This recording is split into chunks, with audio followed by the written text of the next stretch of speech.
hungry. 3 words that changed a cold courtroom forever.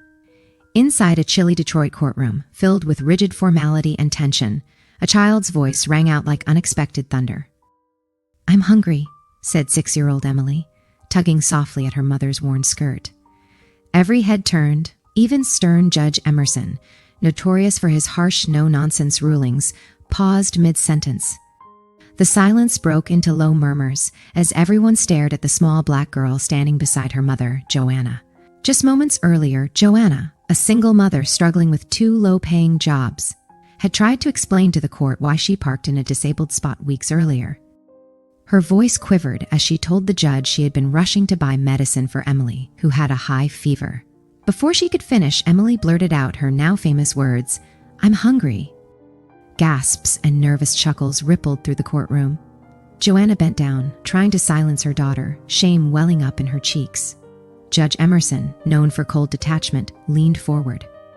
"What's your name, young lady?" "Emily."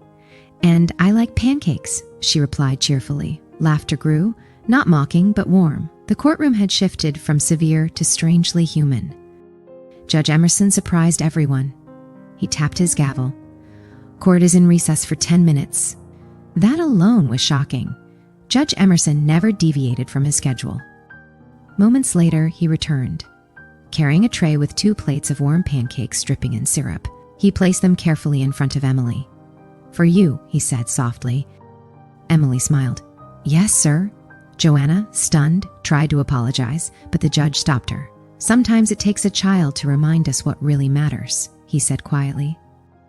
After Emily finished eating, with the entire courtroom watching, the judge resumed.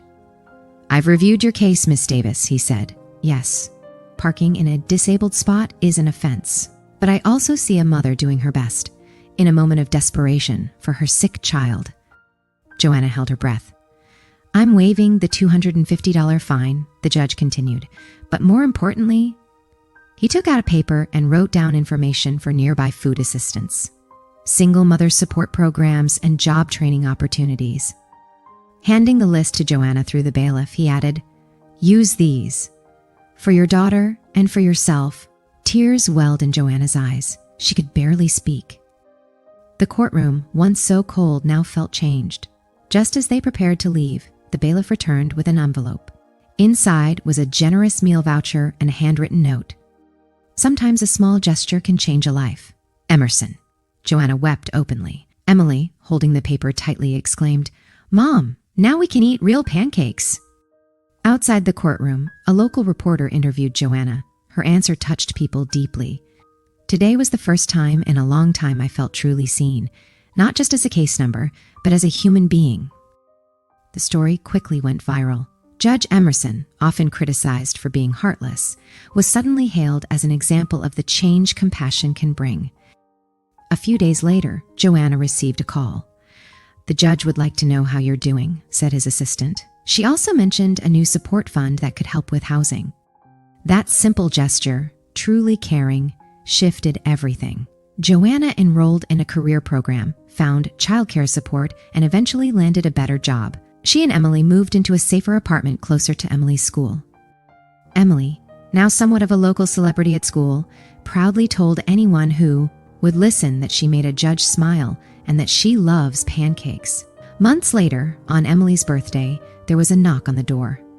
It was Judge Emerson. He handed Emily a gift, a storybook, and a note that read, "To Emily, who reminded me to smile. Never stop dreaming. Emerson." Emily beamed. "Do you want pancakes? My mom makes the best." Everyone laughed. The judge accepted the invitation. That morning, in a small kitchen filled with warmth and syrupy air, 3 very different lives intersected. Not through a legal case, but through human connection. It wasn't just about a child being hungry or pancakes on a plate. It was about being seen, being heard, and someone taking the time to care. Judge Emerson changed. He began viewing people, not just paperwork. Joanna rose from hardship with new hope, and Emily reminded everyone in the simplest way what being human really means.